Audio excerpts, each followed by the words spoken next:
I'm thinking of taking on the care of my mom, but you two didn't get along, so it's probably impossible, right? My husband asked me that. I immediately responded, sure. Huh. He widened his eyes in surprise. You mean you'll take care of your mother-in-law? Are you sure? Absolutely. I won't let my husband have his way. I'll divorce him on my terms. My name is Catherine, a 32-year-old homemaker. I've been married to my husband, Ken, for 3 years. We both used to work at the same company and got close unexpectedly, eventually starting to date. About 1.5 years into our relationship, he proposed and we got married. I quit my job when we got married. He wanted me to become a homemaker. I've been supporting him as a homemaker since then. He seemed happy, always coming straight home after work. I don't feel like stopping anywhere because Catherine's cooking is so good. I even turned down drinking parties. I was so happy to hear him say that. He came home early and made time for us to go out on his days off. I couldn't be happier. Our newlywed life was very enjoyable like that. However, about 1 year after our marriage, we faced a slight problem. His salary had decreased. His company was involved in a scandal and got bashed for it. This led to a loss of clients and big financial losses. Fortunately, Ken, being young, wasn't laid off, but his salary inevitably dropped. He could have changed jobs, but he thought he'd probably only face a salary cut elsewhere as well. He believed no other company would offer as much as his previous pay. Instead, he speculated that staying at his company might offer better chances for promotion as others were being laid off or resigning. I had no right to stop him, as he was the one earning our livelihood. To me, it didn't matter which company he worked for as long as he brought home the bacon. But with the reduced salary, we had to cut back. So I began to focus on saving as much as possible. The first thing to reconsider was our fixed expenses. We used to use major cell carriers without much thought, but I switched to MVNO to use a cheaper SIM. We both had cars, but we decided to sell mine, as I didn't use mine during weekdays. Only these changes saved us about $500 a month. Then, for variable expenses like groceries, I tried to reduce costs as much as possible. I bought meat when it was on sale or discounted and stored it in small portions in the freezer. I prepared make-ahead meals and freezed what could be frozen and refrigerated the rest to avoid wasting food. I decided to go shopping trips only once a week. Thanks to these efforts, our grocery bill, which used to be expensive due to buying what was not really needed without thinking, was now under $200 a month for the two of us. With these savings, we managed to compensate for the reduced salary. This should be fine. We can continue our lives comfortably. That's what I thought. However, one day, after living like this for a while, my husband said something like this. You're always talking about saving money. It's not that hard on us financially. You know, you're nagging me all the time, and it makes me feel suffocated. I was shocked by his words. But we just managed to get by fine because I've been working hard at saving. Even so, we need to indulge sometimes, or life is going to be so boring. I wondered if I had been pushing him too hard. His words made me reflect. But no matter how I recalculated, there wasn't much more we could cut back on. Then, is it okay if I work too? Why? I'm afraid it's tough to live comfortably on just your salary now. With your pay cut, we have no choice. It's different from our agreement first, but you should accept me to work if you want some luxuries. After some hesitation, he reluctantly agreed. Okay. I started looking for a job and found a job as an administrative assistant. working from morning till evening. It was almost like full-time, working from 9 a.m. to 4:30 p.m., and it seemed like I could earn an adequate amount for helping our living expenses. The office wasn't far from home, so I thought I could do grocery shopping in my way home and still be back by 5 p.m., and that would allow me to prepare dinner before my husband got home. So I decided to work there. Once I started working, everyone at the workplace was so kind, and I felt very comfortable there. With my previous experience as a company employee, I quickly learned the ropes. Communicating with people other than my husband expanded my perspective, which was a great environment for me. Moreover, being able to earn my own income has brought me great relief, and it has allowed us to enjoy a somewhat more comfortable lifestyle. We became able to afford some little luxuries that my husband mentioned. Well, it's been years since we came such a fancy restaurant, hasn't it? We went last year, remember? Really? I guess so much pressure for saving made me forget about it. It's not that strict. Well, it is stricter than you think. Really, I had been so focused on making up for his decreased salary that it could be I didn't realize how tight our budget actually was. But his salary has not increased. It was just that my working allowed us a bit more flexibility now, so we couldn't let us be complacent. Just so you know, I haven't stopped being frugal, okay? We're just creating opportunities to enjoy good food once in a while. You should work hard to get your salary back to where it was. Okay, He replied, looking a bit upset. I knew it wasn't a pleasant topic to him. But we had to be realistic. We might have children in the future, and it would require significant money. We need to start saving now. I felt Ken lacked a sense of urgency about this. Well, let's just focus on the dinner today. I decided not to talk more about it and just enjoyed the evening with Ken, having delicious meal and drinks. Some time has passed after that, and the holiday season arrived. I always felt a bit down around Christmas, because it was a tradition to gather at my in-laws' house. If my in-laws were kind, it would be fine, but especially my mother-in-law was a typical mean type. Every time we met, she would make snide remarks. And this year was no exception. Merry Christmas, Deborah. Merry Christmas. Oh, where are the kids? Excuse me. That's right, you haven't had any kids yet. It's such a shame. I even prepared Christmas presents for them. She showed me the gift box. Okay, so this year's harassment is about not having kid yet. She clearly wants to put pressure on me to have children. I can't believe such a mean way she does it. Why does she have to be so nasty?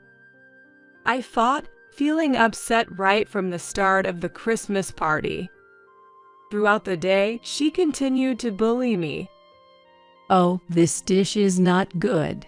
Aunt Catherine made it. No wonder it's so bad. She mocked me openly in front of all the relatives. Even if my father-in-law tried to stop her to do it, she kept criticizing me. Are you really a housewife? With cooking like this, I feel sorry for Ken. What's the problem to her? The food was well prepared and tasty. The other relatives seemed to enjoy it, so it felt like nothing but spite from her. Then, Ken blurted out something unnecessary. Actually, Catherine isn't just a housewife anymore. What do you mean? Well, she's working in an office now. Since he let it slip, I had no choice but to explain. I didn't know about this. Why didn't you tell me? You're supposed to report these kind of things, normally. Sorry. Why did I need to tell her? Whether I'm a housewife or a working woman, it's none of her business. So that's why the cooking is bad. You're neglecting housework. Why do you even need to work while Ken is earning well? You must be working because you just want extra spending money for yourself. Huh. Maybe you're spending spree on luxury items, going out for lunches and dinners. Oh, don't tell me you're having an affair and squandering money on a man. She abruptly started saying what she speculated wildly. The relatives all looked shocked at her sudden outburst. What are you talking about? There's no way that's true. What makes you freak out so much?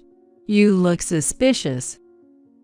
Stop it. Don't spread false rumors like that. That is defamation. Oh, how could you say such harsh words towards your mother-in-law? If I were in your shoes, I would never say something like that. Young people these days really lack manners. She berated me. I didn't care no matter what she said, but I couldn't bear to be thrown at me such baseless accusations of infidelity. At that moment, I truly began to hate her. I had always found her difficult, but this was too much. My adamant denials convinced the relatives that it was just her wild imagination. She sucks. On the way home that day, I told Ken that I didn't want to attend his family's gatherings anymore. However, he got angry and said, "Don't be so selfish." You don't want to go because you're actually having an affair. What? You're saying that too? Well, it says there's no smoke without fire, right? Mom wouldn't say such things without reason. She has a special ability to create smoke. It's called lying. Hey, don't talk badly about my mom. If you were doing things right, she wouldn't have to need. I don't think that's related. She just doesn't like me, so she can't help but harass me. Come on, you're being paranoid. Paranoid? You say I'm paranoid even after seeing how she treats me. That's clearly harassment. Anyway, I'm not meeting her again. You can go to family gatherings alone. Don't be so selfish. We continued to argue, but we never reached a resolution, and eventually left the matter unresolved. After that, we didn't talk to each other for many days. Then, when my husband was called by Deborah, he went to his parents' house, but I refused to go. He sighed and said nothing more. He must have realized it was pointless to try to persuade me. I was glad he gave up, as I never wanted to see her again. Gradually, Ken and I started talking again. I felt relieved a lot not having to go to see his parents, and could focus more on my work. Then, I was offered a full-time position at my job. I thought it was a great opportunity, so I discussed it with Ken when I got home. Until then, I had been working within his dependent status, so becoming a full-time employee meant leaving his support. Originally, I had married with the understanding that I would be a homemaker at his request. So it was a significant change from our initial agreement, and I wanted to talk it over with him. I thought he would be opposed to me to accept the offer. But he said, "Yay, that's fine. I'll take care of the paperwork." I was surprised that he agreed so easily. Perhaps he thought it was too much trouble to convince me about the issue because of the incident between Deborah and I the other day. And he might have felt it was easier to just let me do what I wanted. I felt a bit guilty but was very grateful. So, I became a full-time employee. My working hours increased, but so did my sense of rewarding. I continued to manage the household chores properly while working. as neglecting them would break my promise with Ken. I tried to make chores easier, like using make-ahead dishes and easy-to-finish meals. Even I thought I was managing so well both work and home that Ken didn't comment anything on it. He had been busy with work lately, often coming home late and even working on weekends. So maybe just because he didn't have much time to focus on my household duties. When working full-time, our income became much more stable, and our life got much easier. I thought now we would be financially ready even if we had children. However, one day, I witnessed something shocking. It happened when I attended a company drinking party. That night, Ken also said he was going out with his coworkers, so I didn't worry and stayed out late. After the drinking party, I was heading to the after party with a few colleagues. I saw Ken leaving a nearby bar, though he was drinking close by.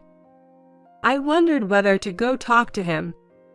But then, I saw a young woman come out and cling to his arm. I couldn't believe my eyes. They walked off towards the downtown area while flirting. There was no one else with them. This meant he was out drinking just with her. It was unmistakably an affair. I was stunned. I was in no mood to enjoy party anymore and head home instead. My mind was restless even at home. How long had he been cheating? Was he already having an affair when I talked to him about working full-time? That could explain why he so readily agreed. I couldn't stop thinking about it and decided to hire a private investigator to find out the truth. They quickly found evidence. As expected, he was having an affair. But what shocked me was a photo of Ken and his mistress with another person. It was Deborah. I couldn't make sense of it. Why she was with them. In any case, it meant she knew about and accepted his affair. She really sucks. I wanted to divorce him immediately. But then, an unexpected event occurred. My father-in-law passed away suddenly from an illness. Because of this, I couldn't confront Ken about the affair or proceed with the divorce, as we were swamped with the funeral arrangements. I decided to wait until after the funeral-related matters were settled, and continue to gather more evidence. It would likely be more advantageous in the divorce.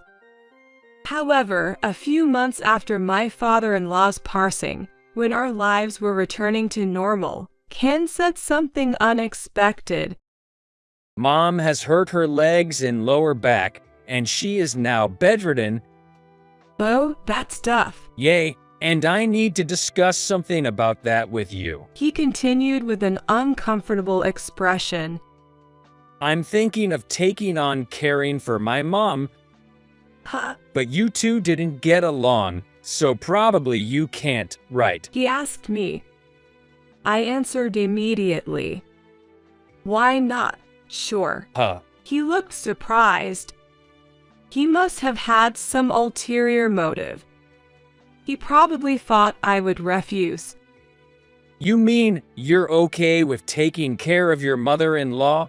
Are you sure? You've been complaining about how she treats you. Gladly, I won't let him have his way. I'll divorce him on my terms.